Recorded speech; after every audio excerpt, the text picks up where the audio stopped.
You're listening to the AFTERBUZZ TV Network, now the largest new media platform on the web, and your #1 source for after-show entertainment. Very good, Dean. Johnson.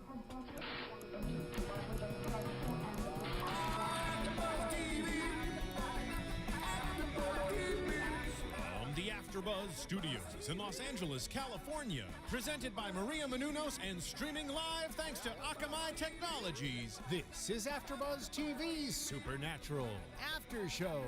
We'll break down tonight's episode and get you all the latest news and gossip. And now, another post-game wrap-up show for your favorite TV show. It's AFTERBUZZ TV Supernatural After Show.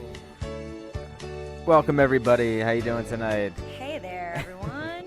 I am Tom Connolly, and sitting next to me is Hi, I'm Lyndsey Wegner. Lyndsey. How you doing tonight? I'm good. How are you tonight? Good. We're gonna just jamming to this song. I decided to pull a little Jared tonight and wear some flannel in honor of him. Nice.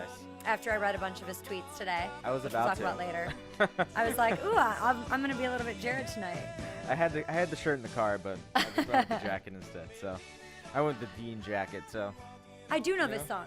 You do- I do yeah, know this you song do? after Okay. all. And yeah, Yeah. you're totally Dean jacket tonight. You are Dean tonight. I'll be Sam tonight. Okay, gotcha.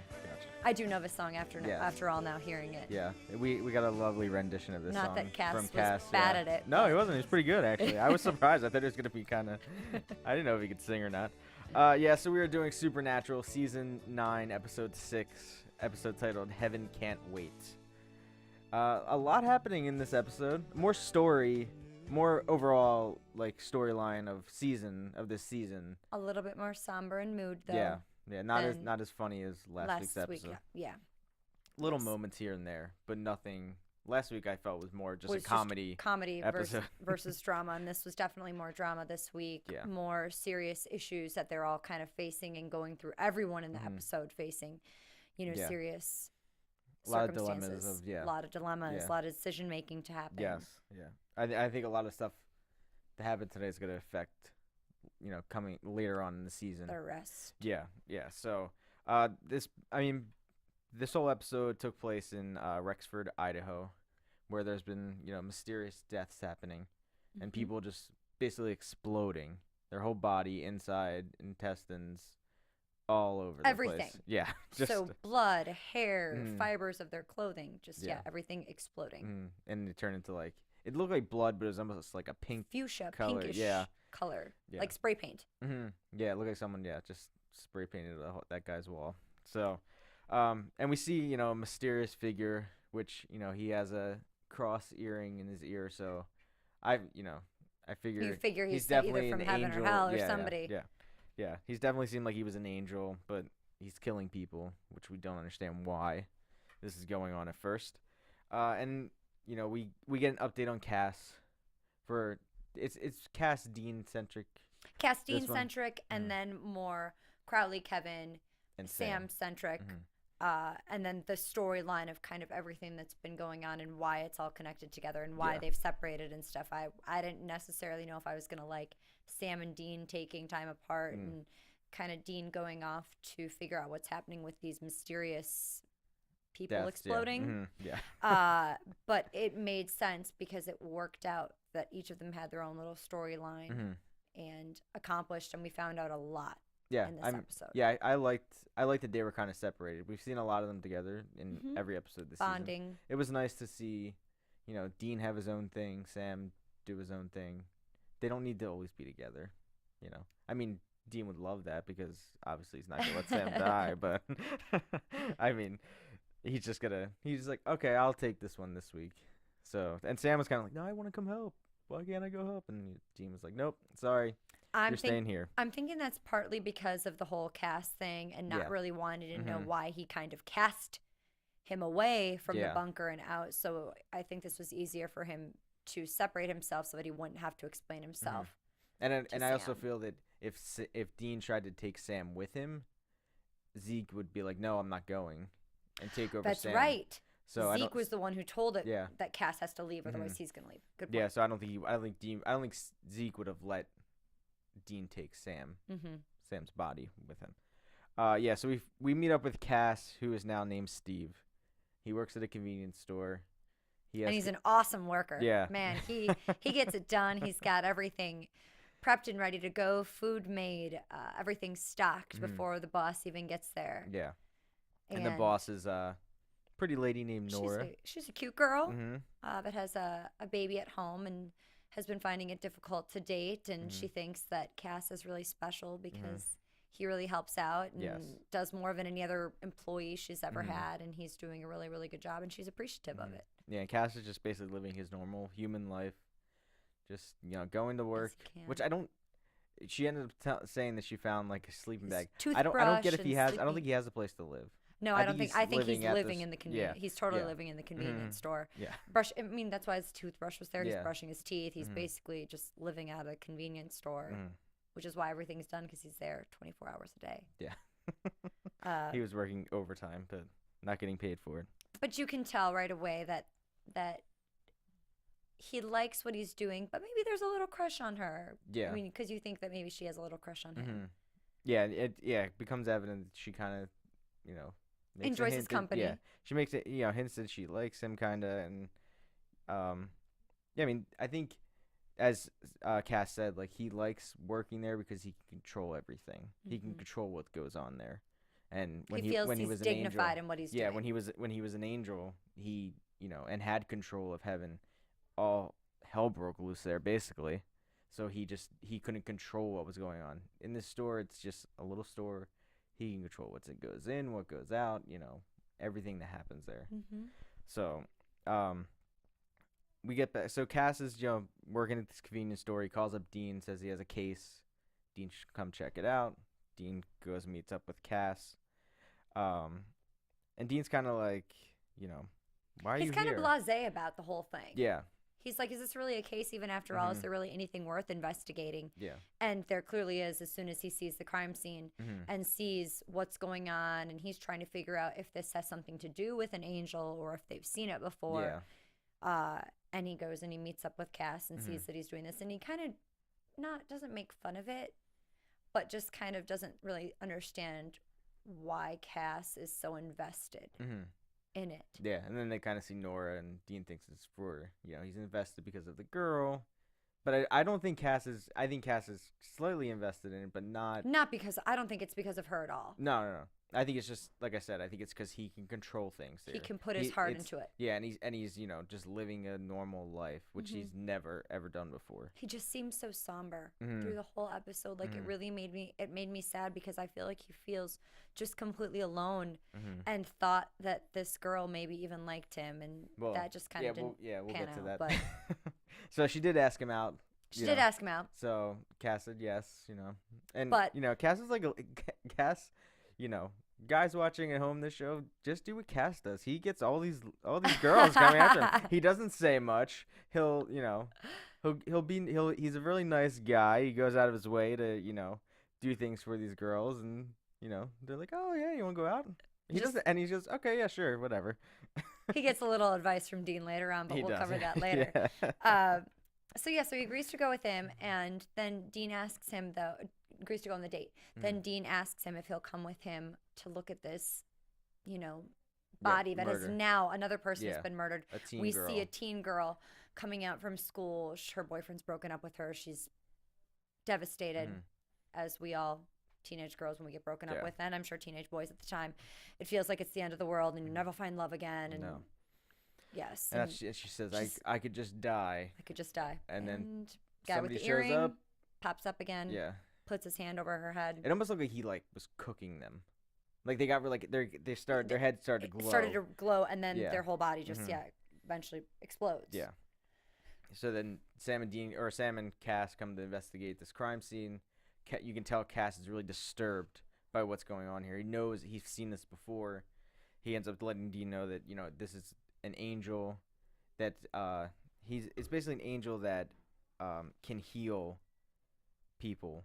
Or he would just kill other angels that were already hurt, that were damaged. Called the Metazion, and it's the hands of hands of mercy. They're like a medic. Mm-hmm. So they basically, their ability is rendering death painless. So they hone in on the pain. They hear somebody that's in pain. And they did this in heaven. Mm-hmm. Yeah, so you would To do it help to other angels. to other angels in heaven that felt like they had basically nothing else to live for. Mm-hmm. The problem is now they're on earth. So people go through the ebb and flow. We all have disappointing days. We all have exciting days. And so he's hearing this one perhaps cry for help at a moment in time and is taking the life from these people, not realizing that this just just happens. regular human it's just emotions, the yeah. flow of human daily life. Yeah, so and you know, Cass just says, like, you know, the pain is pain. Like, he just sees it as pain, and he just wants to help these people. He's essentially doing it to help them, but he's really, you know, killing He's them, really and hurting them. them. It's he's just not, he doesn't understand because he hasn't been here long enough. Mm-hmm. And Cass is definitely scared, you know. Oh, like you said, he's scared of this. He's scared of being alone. He's very somber, like you said. He just is, you know, going along with life, you know, trying to be a human as much as he can. He just feels like he's failed. Yeah, I think the big thing that he said was he feels like he's failed at being an angel. Oh, Yeah. heartbreaking. Literally heartbreaking. Yeah. And Cass tells him, you know, Cass can't go find this angel. Dean has to find him and stop him, and put an end to this guy. So Cass gets ready for his date. Him and Dean go there, and I thought it was funny. He shows up at the crime scene, and you know, he's in his work uniform. And they let him in there. I mean, look how big a deal they always make when Sam and Dean show up in their like uniforms and have fake names, and they give him the, you know, third degree, and he just shows up in his like vest and name tag, and he's totally fine. So they show up at Nora's house. And, you know, Dean tells them to, you know, get rid of the vest and unbutton your shirt a little bit, and, you know. Don't undo it all the way, Tony. No. And then tells him that open every door. Ask lots of questions. And if she says it's okay to go Dutch, don't listen to her. She's lying. And so Cass gets out of the car, and he ends up, you know, there's a rose bush outside, so he clips a rose. And Dean's like, "Oh, nice touch." Nice touch. He's like, "Get out of here." Yeah, that was so funny where Dean's sitting outside watching him, and Cass is like, "Go." It's like a parent. Yeah. It's like a parent. That's exactly how. Literally waiting until the last second to have to leave. Yeah, watching from the window. He's definitely like their kid. He's like their teenage son. Like Dean's, which I don't think, you know. I feel like Dean is really proud of him, of just how he interacts with everyone, and he even he says that to him later in the episode. He's proud of him, and I do think Dean treats him like a kid. He always has, because Cass doesn't know better. Even when he was an angel, he didn't know better. So it's them teaching him, and I really did think, you know, a couple episodes, the first episode when Cass did show up at the bunker, I was like, oh, this is gonna be good. You know, they're all gonna hang out and be human together. But and that's not gonna unfortunately work with what's going on with Ezekiel and Sam. But and then you know, he goes inside. He's so excited for this date, and she's all rose. dressed up and everything, and she's like, "Yeah, I'm a little bit overdressed for bowling. I'm gonna be late myself." Yeah, and we find out that Cass isn't there for a date. He's there to be babysitter. Poor Cass. To a crying baby. Yeah, who apparently never cries, but when Cass shows up, starts crying. That's what the moms always say. Oh, but my child never cries. Of course, my child never cries. They don't even poop. Yeah, so poor Cass. Cass has to take care of crying baby and starts singing our little theme song that we played the Greatest tonight. American and it Hero. actually stops the baby from crying, but he notices that the baby is getting a little bit warm, perhaps has a fever, calls the mom, says, "Hey, this is what's going on. I need you to call me back, or I got to take the baby to the hospital." Yeah, and we find out that there's another victim, and it was a husband and wife. This was an earlier victim, they found out. Yeah, but it was only the wife's like blood and everything. Yeah, it's the just husband's the wife's was still DNA. out there. Yeah, it was just the wife's DNA, and we see a picture, and the husband is the guy that is the angel that, you know, he's the vessel of this angel. Yes. That has been killing everyone. And he's followed Dean and Cass to Nora's house. So he shows up there, and we see the truck, and we wonder what's going on there. And it's the guy. It's the husband. I knew once that truck was there, I was like, this is no good. As Dean was trying to leave, I was like, that doesn't look good. And I liked the writing of the episode because they made it seem like that was her date. Like that truck was pulling up for her date and, you know, picking her up. But it was actually this angel who we find out his name is Ephraim. Ephraim? Yeah.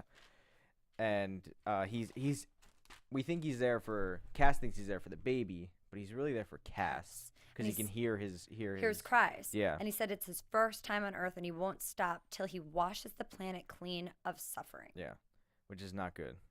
Not good. Not good. He follows the sound of pain. That's how he finds people, and he can hear it for miles. So that's how he knew Cass was calling out in pain, because as Cass was singing to the baby, he's also telling the baby stories. Yeah. And you can it is, like I just said, it's heartbreaking because he just doesn't know what to do. He feels like he's failed as an angel. He's not quite sure how to live on Earth, and he's feeling very alone and thinking that maybe there was an opportunity to have somebody else be there for him. Yeah. And then that opportunity is gone. So then Cass tries to draw the symbol to, vanquish this angel. He stops him. Dean comes in to save the day because Dean finds out that, he figures he's going after Cass.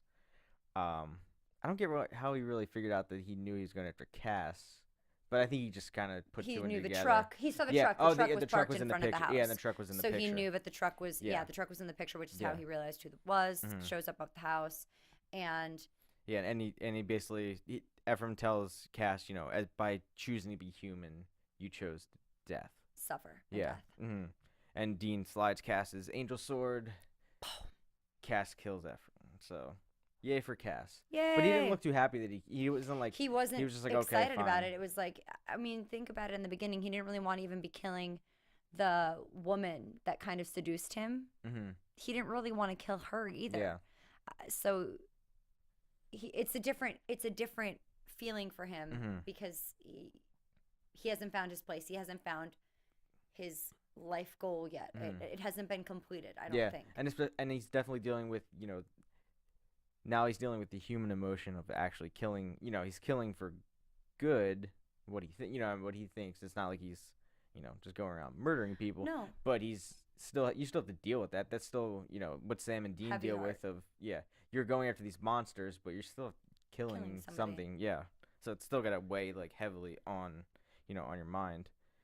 And so then basically while this is all happening with Dean and Cass back at the bunker. We might as well finish up with Oh Dean yeah, and we Cass. might as well. Yeah. Okay. So Nora comes back from her date. Yeah. And says that the part of him that overreacts is what makes him special. Yeah. And I want to hit her. Yeah, I say. Don't. Yeah, Yeah. we do don't not. like you, We don't Nora. like you. We don't. No. Go You away. need to leave Cass alone. Yeah. He's way, way, way too good for you. You didn't realize it in the first place, so you don't deserve a good guy like him. Exactly. So Cass goes back to work. Dean apologizes to Cass for sending him out to be kind of on his own, and I thought that was really awesome of Dean to admit. Yeah. Even if Cass doesn't know, the real reason is Ezekiel in Sam's body. Yeah. And he's proud of him for adapting.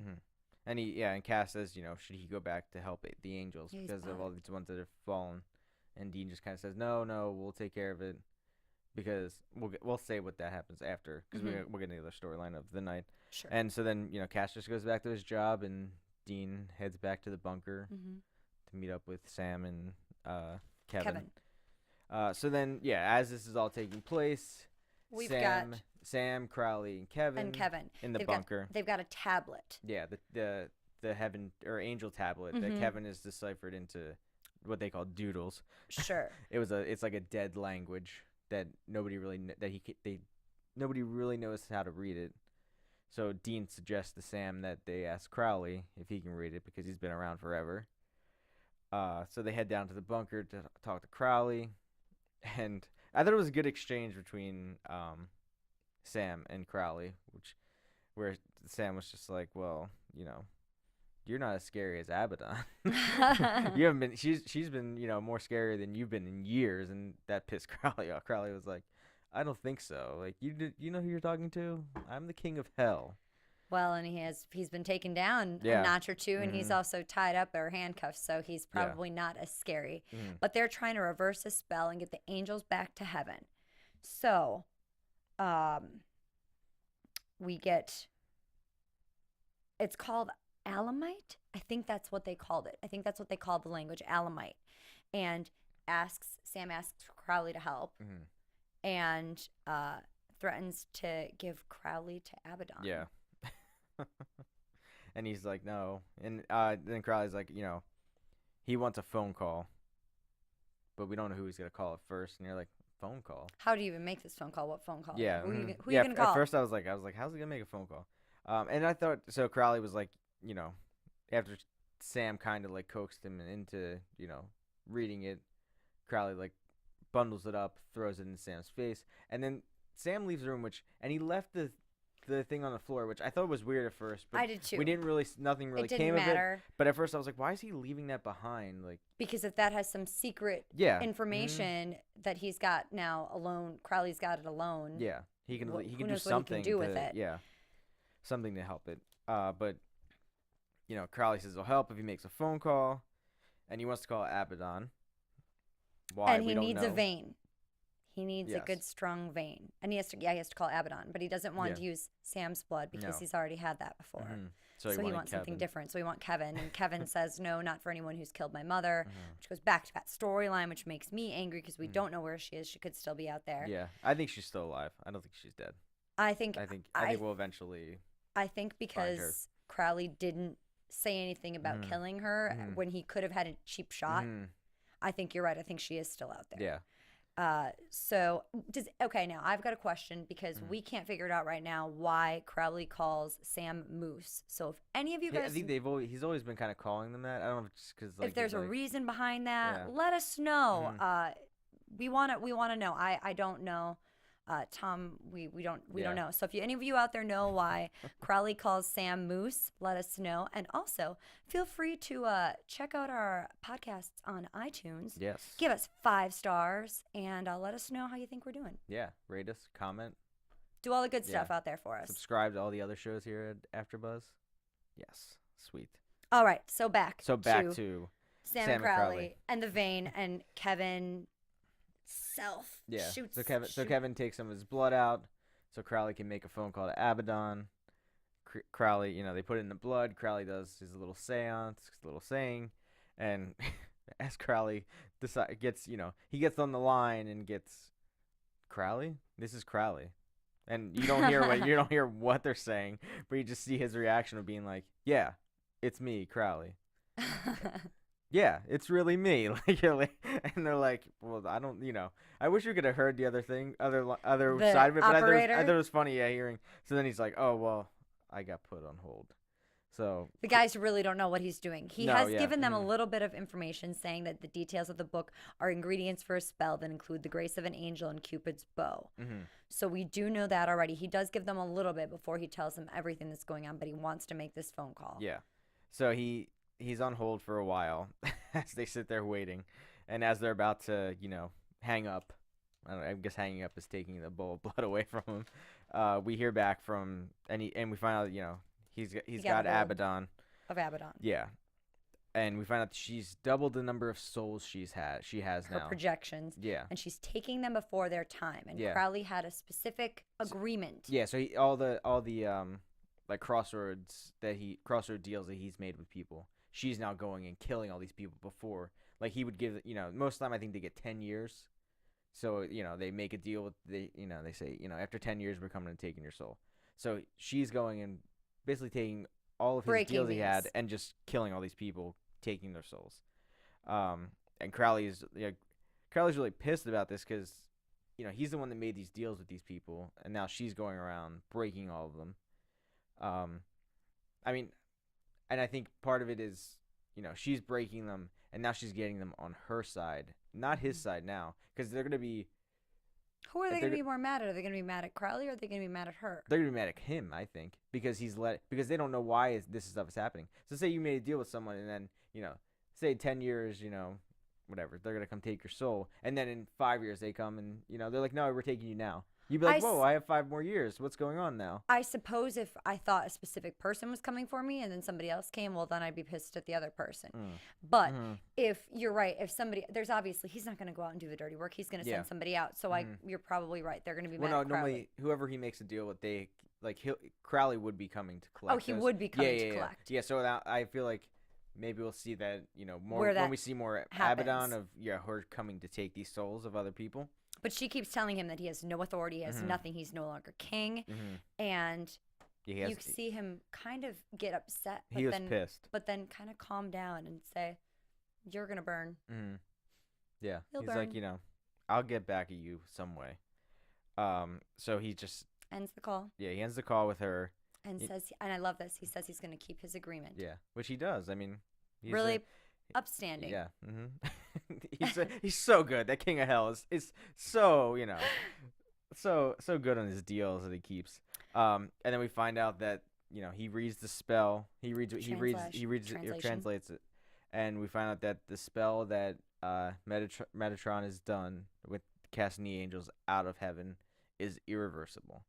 Cannot be undone. So he said, this new world order, we are stuck with it. So there's no way that we can, send the angels back up to heaven. We get a phone call of Sam and Dean. Sam telling Dean what's going on. And then we got that, Dean and Cass, Cass wanting to help the angels. And Dean, he doesn't have the heart to tell him, listen, it's not going to, you're not going to send them back to heaven. So he doesn't want to give them bad news right away. Yeah, exactly. Because Cass is adjusting to this normal human life. So there's no need for him to be worried about this right now. They don't need, unless they need him for something else later on down the line, they'll come back to him. But I think Dean wants Cass to just go off, live a human life for a little bit, and just see what happens. I think so too. Yeah. So, I mean, we got a lot of, I would say questions answered, at least of where we're going, with, I don't think it's irreversible. I don't think so either. Because that just seems a little crazy. We can talk about that in our predictions. Yeah. So, do you have any news and gossip? News and gossip. Yes. AfterBuzz TV News. All right. So I actually was looking for some gossip and news. I couldn't find much, but I did check out Jared Padalecki's Twitter and read a couple of his tweets. And he actually does live tweet during the episode and gives kind of information about what's going on. I think that's awesome that he's doing that and kind of sharing an insight with the fans. And he literally was tweeting a ton. So I just wrote down a couple of them. And he was saying that the pigeon, this is all from the previous episode last week with the animals and the mind melding and stuff. He said the pigeon, they actually had like a little tie on his foot, and that's how they kept him to like the light post so he wouldn't fly away. But that scene was actually filmed in the studio lot there. He actually admitted to being disappointed with the animal voices and imagined that they would be better than they were. I liked the animal voices, though. I thought they were like the really voice of good the too, dog. but I mean, I guess if you have something in your mind that you want it to be and it's not. And he said that the most difficult scene to film was the cut neck Sam to the healing Sam to Ezekiel back to surprise Sam. He said that was most difficult because it was all done in one take. Wow. So that was really, really, really neat. Jeez, that. It was a lot to do in one shot, he said. Mm-hmm. And he said that I think we can all agree that wearing sunglasses inside makes you a douchebag. Yep. So kind of new. So I didn't wear my sunglasses tonight, so. Kind of cool to really see that he does do the live Twitter feed and keeps up with it, and a bunch of different stuff from insight to the story to little like tips and tricks behind the scenes stuff. I thought that was really, really neat and super awesome of you. So you go. And we missed one important episode. The most important fact of this episode, I can't believe we missed. So, Sam goes to clean. Sam's cleaning the bowl with the blood in it. Oh yes. I don't know how we missed this. I don't know I just saw it on my notes. And he sees that the syringe that Kevin used is missing. So he goes back down to where Crowley is, and he sees that Crowley is injecting himself with Kevin's blood. And he just kind of stands there. He doesn't. Crowley We doesn't don't know see what's him there. gonna happen with it. No. But we'll get into this. So let's get into our predictions. Predictions. All right, Yeah. give me your predictions, Tom. And now, your AfterBuzz TV predictions. Okay. So my prediction is I think Crowley is using Kevin's blood to make him human, because I think he's going through the withdrawal of being human, and he needs to stay human. Because when Sam was doing the ritual last season, he was using his own blood, and he had to keep putting it into Crowley. So I think Crowley is liking the human side of himself. The sensitive side. Yes, and is wanting to keep that. So that's why he is using Kevin's blood. And I don't know why he used Kevin's. I don't know if just because he needed something different, and maybe he couldn't use Oh, use maybe. Sam's, and I don't think Crowley. Do we think that Crowley knows something is different about Sam? I don't think what's yet. going on. I don't think he knows yet because I think he'd be able to tell that by the angel blood, and maybe that would make him want it more. Mm-hmm. So I don't think that he knows that may just yet. work reverse though. So maybe Crowley does know something that's going on with Sam, and that's why he was like, no, I want Kevin. I don't want your blood. How would he know? Because I thought it was weird that he was like, oh well, just because like he was like, oh, I already tasted. But there's yours. been no swap between the two of them, and that hasn't even been talked about. I don't. Well, maybe Crowley's a demon. Maybe he can knows see it. You know, stuff. That's true. Because I feel like if you're when there's been other demons on the show, they can tell other people that are demons. Even when they're in their human vessels. So maybe he can tell that Sam's got an angel named Zeke inside. I mean, he doesn't know his name, but he can tell that Sam is different, and that's why he didn't want Sam's blood, and he wanted Kevin's because Kevin is human. So it could be. Yeah, that's very interesting. That was a very cool part of the episode. Yes. Yeah. Definitely. So I'm thinking that obviously Crowley, I think he's out. I think he's going to be helping them. And I think there's going to be some sort of spell that he creates in order to reverse the spell. Because, okay, if the spell can't be reversed from Metatron, maybe there's something they can do to create a spell to push all the angels back up into heaven then. Yeah. I'm wondering if that's somehow possible. But I know that Sam and Dean are going to have to work with Crowley to make that happen. Yeah. I feel like that is without a doubt that's going to that's how anything is going to be accomplished is with the help of Crowley. And I think Crowley is genuinely going to help them. Maybe have a little change of heart, help them. Maybe go back to being a bad guy after that. Yeah. But I think he's going to help them with this task, and obviously in his more human state, that's right. He's still demon. He's still demon, he's but still like he's now has Kevin's blood. So and then I just saw something that would be really crazy. What if he gives them a spell, but what it does is take the demons in hell and put them in heaven and puts the angels into hell? Ooh. What if they flip it? That would be That's going to be mass chaos. Yes. That is going to be mass chaos that, but that would is be not controlled. Yeah, but that would be crazy, though, if they, hell became heaven and heaven became hell. That could be what happens. Remember how they said they were going to introduce somebody that was going to create a whole new storyline? Maybe that's it? Yeah. I don't know. But Abaddon that might be a little seems to be far-fetched, but... Yeah, Abaddon seems to be the bad guy this season. Absolutely. I think that it's going to be a couple more episodes before we see Cass again, unfortunately. Yeah. I feel like they're going to let him live his life there. So we may have another 2 or 3 episodes before he comes back into play and maybe helps them with another case or something like that comes back. Obviously, we're going to see, we didn't see any of Ezekiel in this episode. No, yeah. So I feel like he'll be back next episode. There's going to have to be some reason that he's coming back. But that also means that Sam has had more time to heal. So maybe his powers are up a little bit more than they were, that hopefully we can expel Ezekiel and have him go on his way, so we don't have to worry about that being the tension between the two of them before it erupts into the crazy lie. Yeah, and next week is about ghosts. It looks like they're in like a haunted house. They were talking about Damien. She looked like a zombie. Yeah. So look creepy. The special effects and like the makeup look really good on all the ghosts. So that looks really cool for next week. And today is November 12th. This day in 1955, the lightning tower got struck at 10:04 p.m. But we missed it, That already really? happened. Yeah, in Back to the Future. I thought we were gonna be on the air at 10 o'clock, and I was gonna say, oh, it just happened, but it happened. It happened a while ago. Marty got sent back to the future, so it's all good now. So that about wraps us up for this week. That wraps us up for tonight, you guys. So where can they find you, Lyndsey? You guys can find me on Facebook and Twitter at Lyndsey Wegner, and on my blog at lyndseywegner.blogspot.com. And later tonight, doing the Shahs of Sunset after show. And a quick hello and congratulations to my parents who had their wedding anniversary this weekend. I love you guys. Oh, that's nice. Where can they find you, Tom? They can find me on Twitter at TomTheCom. And tomorrow night, 8 p.m., Abby's Ultimate Dance. And at 10 p.m., WB Main Event. Ooh. And next week here for Supernatural. Well, we will see you guys next week then for another crazy, wild episode. See you guys later. From executive producers Maria Menounos, Kevin Undergaro, Phil Svitek, and the entire AfterBuzz TV staff, we would like to thank you for listening to the AfterBuzz TV network. To watch or listen to other after shows and post comments or questions, be sure to visit AfterBuzzTV.com.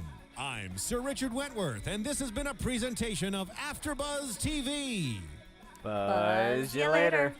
The views expressed herein are those of the hosts only and do not necessarily reflect the views of AfterBuzz TV or its owners or principals.